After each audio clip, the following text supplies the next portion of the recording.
प्रधानमंत्री नरेंद्र मोदी ने Regan centre में भारतवंशियों को संबोधित किया। हालांकि व्यस्त कार्यक्रम के चलते यहां संख्या को सीमित रखा गया था, जिससे काफी लोग निराश भी हुए। रीगन सेंटर में भारतवंशियों को देखकर क्या बोले पीएम मोदी?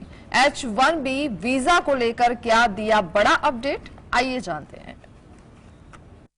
प्रधानमंत्री नरेंद्र मोदी के अमेरिका दौरे के दौरान वो पल भी आया जिसका वहां बसे लाखों भारतवंशी बेसब्री से इंतजार कर रहे थे। प्रधानमंत्री मोदी ने वॉशिंगटन डीसी के रोनाल्ड रीगन सेंटर में भारतीय समुदाय को संबोधित किया। पीएम मोदी ने कहा, आप लोगों ने इस हॉल को भारत का फुल मैप बना दिया है। ऐसा लग रहा है जैसे मिनी इंडिया उमड़ गया है। अमेरिका में भारत की इतनी सुंदर तस्वीर दिखाने के लिए बहुत बहुत धन्यवाद। संबोधन के दौरान पीएम मोदी ने बताया कि भारत इस साल सिएटल में एक नया कॉन्सुलेट खोलने जा रहा है। इसके अलावा अमेरिका के 2 और शहरों में भी भारतीय कॉन्सुलेट खोले जाएंगे। वहीं अहमदाबाद और बेंगलुरु में अमेरिका के नए कॉन्सुलेट खुलने जा रहे हैं। पीएम मोदी ने H-1B वीजा पर बड़ा अपडेट देते हुए कहा, अब ये फैसला हुआ कि H-1B वीजा को रिन्यू कराने के लिए भारतीयों को अमेरिका से बाहर नहीं जाना होगा। अमेरिका में रहते हुए अब ये वीजा रिन्यू हो जाएगा। पीएम मोदी के इस ऐलान के बाद हॉल में देर तक तालियां बजी और मोदी मोदी के नारे लगे। पीएम मोदी ने भारतवंशियों से कनेक्शन बनाते हुए कहा, आप यहाँ अपने कामों में व्यस्त रहते हैं। मैं जानता हूँ आपका दिल भारत में भी लगा रहता है। आप गर्व करते हैं जब नाटू नाटू की धुन पर पूरी दुनिया थिरकने लगती है। Bureau report, GSTV। रूस में सबसे बड़ा संकट गहरा गया है। आशंका है कि यहां तख्ता पलट हो सकता है। पुतिन की निजी मिलिशिया वैगनर ग्रुप ने विद्रोह करने का फैसला ले लिया है। क्या होगी रूस की सियासत? पुतिन के खिलाफ बगावत का सूर किसको भारी पड़ेगा? रूस यूक्रेन युद्ध के बीच रूसी राष्ट्रपति व्लादिमीर पुतिन सबसे बड़े संकट में घिर गए हैं। आशंका जताई जा रही है कि रूस में तख्तापलट हो सकता है। इसी के साथ क्रेमलिन की सुरक्षा के लिए मॉस्को में टैंकों की तैनाती किए जाने की सूचना मिली है। रिपोर्ट के मुताबिक एक सूत्र के हवाले से बताया कि शनिवार तड़के मध्य मॉस्को में सैन्य वाहन देखे गए। बता दें कि पुतिन की निजी मिलिशिया वैगनर ग्रुप ने विद्रोह करने का फैसला ले लिया है। वैगनर ग्रुप और रूस की सेना के बीच तनाव पैदा हो गया है। रूस से जुड़े लड़ाकू समूह के सरगना येवगेनी प्रिगोजिन ने मॉस्को को सजा देने और बदला लेने की कसम खाई है। वैगनर ग्रुप का लीडर येवगेनी विक्टोरिविच प्रिगोजिन एक घोषित अपराधी है। कई बड़े अपराधों में वांटेड था। इसे जेल हुई। वहां से छूटने के बाद इसने हॉट डॉग बेचना शुरू कर दिया। बाद में यह पुतिन का शेफ बन गया। आज इसकी रेस्तरां की चेन है। वैगनर ग्रुप का नेटवर्क 18 देशों में है। वह इन देशों में किसी न किसी पार्टी की मदद कर रही है। जैसे माली में इसके 1000 से ज्यादा सैनिक रूस की मदद से प्रेसिडेंट बने असीमी गोइता के साथ खड़े हैं। बदले में गरीब देश की माली उन्हें हर महीने लगभग $10 मिलियन चुका रहा है। Bureau report, GSTV। पटना में शुक्रवार को विपक्षी दलों की बैठक हुई। इसमें एकजुट होकर बीजेपी को घेरने पर रणनीति बनी। वहीं नीतीश कुमार ने बीजेपी को 150 सीटों पर समेटने की अपनी रणनीति भी साझा की। हालांकि अब शिमला में 12 जुलाई को विपक्षी दलों की अंतिम बैठक होगी। कांग्रेस अध्यक्ष इस बैठक की अध्यक्षता करेंगे। अब क्या होगी शिमला बैठक की रणनीति? बिहार के सीएम नीतीश कुमार ने शुक्रवार को महाबैठक में सभी विपक्षी दलों से कहा, आप लोग नेतृत्व करें, मैं समन्वय करूंगा। हम आज कोई नीति बनने की उम्मीद नहीं कर सकते, लेकिन हम 2-3 बैठकों के बाद इसकी उम्मीद कर सकते हैं। उन्होंने कहा, हम बीजेपी को 150 सीटों पर समेट सकते हैं क्योंकि उनके पास 37% वोट है। नीतीश ने संयुक्त प्रेस वार्ता में कहा कि महाबैठक में देश की सभी प्रमुख विपक्षी पार्टियों के नेताओं ने भाग लिया। बैठक अच्छी रही। इसमें मिलकर चुनाव लड़ने का निर्णय लिया गया। एक साथ चलने पर बात हुई है। हम सब साथ रहे तो बीजेपी जरूर पराजित होगी। अब मल्लिकार्जुन खड़गे की अध्यक्षता में अगली और अंतिम बैठक 12 जुलाई को शिमला में होगी।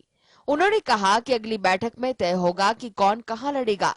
इसके बाद बाकी दलों ने कांग्रेस नेताओं से अपनी बात रखने को कहा, लेकिन राहुल गांधी ने कहा, हम आखिरी में बोलेंगे। राहुल गांधी ने कहा कि वह इस बैठक में पुरानी घटनाओं को याद किए बिना आए हैं। यानी उनके मन में कोई शिकायत नहीं है।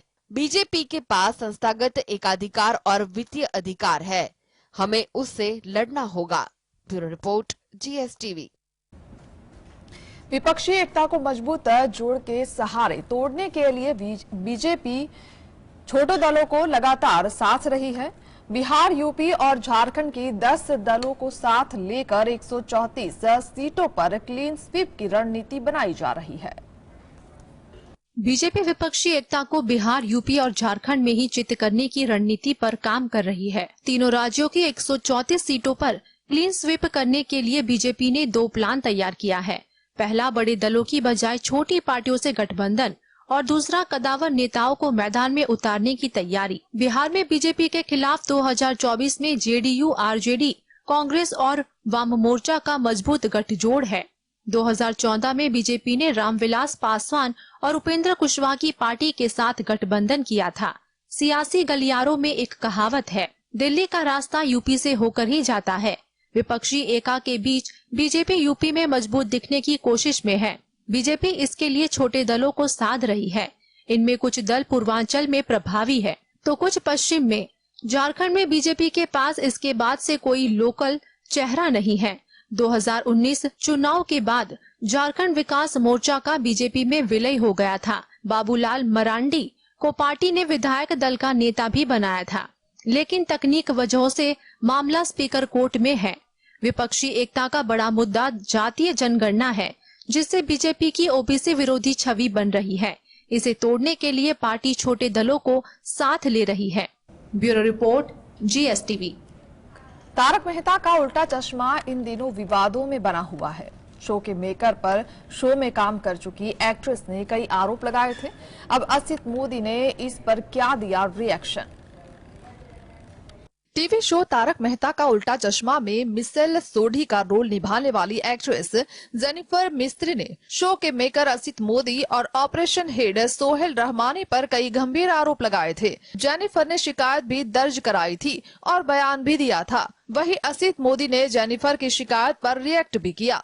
रिपोर्ट के मुताबिक जेनिफर ने बताया कि असित मोदी ने मेरी शिकायत पर रिप्लाई करने के लिए टाइम लिया। जेनिफर ने कहा, मुझे समझ आया कि आखिर क्यों असित मोदी ने मेरी शिकायत पर रिप्लाई करने के लिए समय लिया। वो मेरे खिलाफ चीजें प्लान करने के लिए समय ले रहे थे।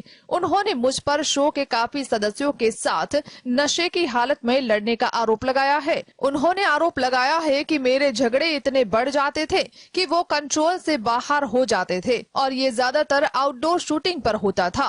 बता दें कि हाल ही में मुंबई पुलिस ने शो के एक एक्टर की शिकायत के आधार पर शो के maker Asit Kumar Modi, operation head Sohail Ramani और कार्यकारी निर्माता जतिन बजाज के खिलाफ मामला दर्ज किया। Bureau report, GSTV। 36 साल पहले VFX के बिना रामानंद सागर ने जुगाड़ से रामायण शूट की थी। अब जब आदि पुरुष रिलीज हुई तो रामायण एक बार फिर चर्चा में आ गई। रामानंद सागर की रामायण के ये 10 फैक्ट्स उड़ा देंगे आपके होश। ओम राउत की आदि पुरुष पर मचे बवाल के बीच एक बार फिर रामानंद सागर की सीरियल रामायण की चर्चा हो रही है। देश भर में फिल्म की आलोचना हो रही है। आपको बताते हैं रामानंद सागर की रामायण सीरियल की अंदर की बात। प्रेम सागर ने कि उनके पिता ने उनसे कहा था कि कोई भी अगले 85 साल तक ऐसी रामायण नहीं बना पाएगा जैसी उन्होंने बनाई थी। रामानंद सागर के रामायण सीरियल को पहली बार 1987 से 1988 में टेलीकास्ट किया गया था। इसे तब 55 देशों में टेलीकास्ट किया गया था। रिपोर्ट के मुताबिक तब रामायण को 65 करोड़ लोगों ने देखा था। रामायण जब टेलीकास्ट हुई तो इसने प्रति एपिसोड 40 लाख रुपए कमाए थे, जबकि इसके एक एपिसोड का बजट 9 लाख रुपए था।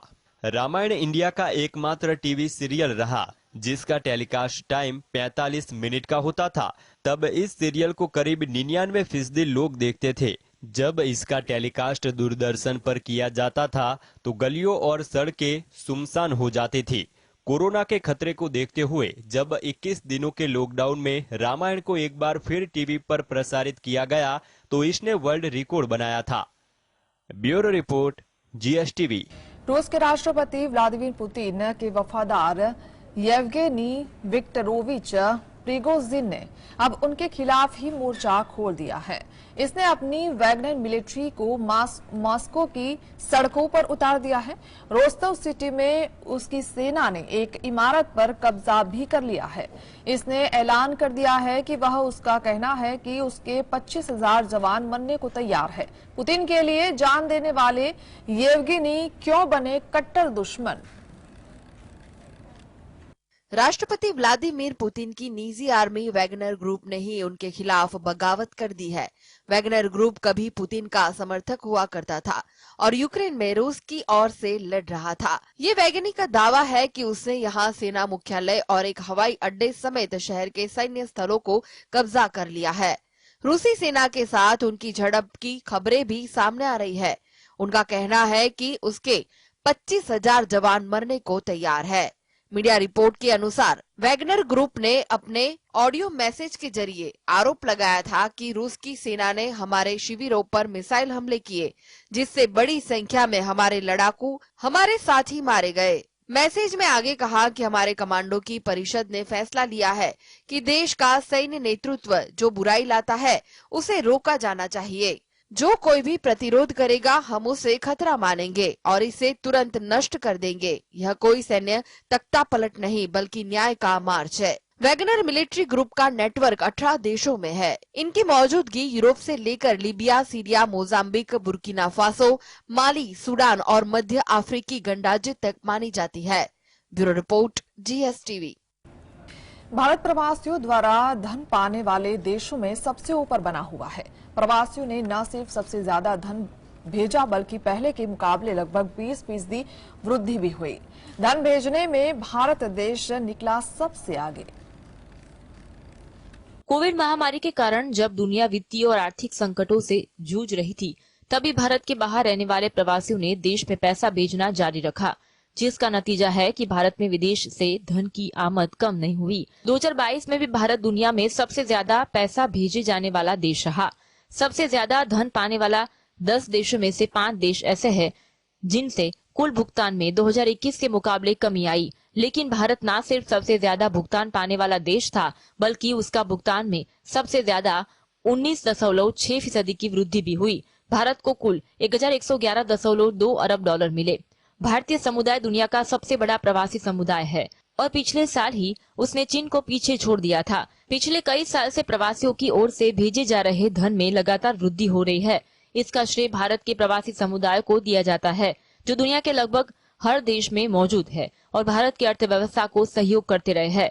प्रवासियों से सबसे ज्यादा धन पाने वालों में दूसरे नंबर पर मैक्सिको रहा, जिसके कुल भुगतान में 2021 के मुकाबले 11.5% की बढ़ोतरी हुई और उसे 61.1 अरब डॉलर मिले। Bureau report, GSTV।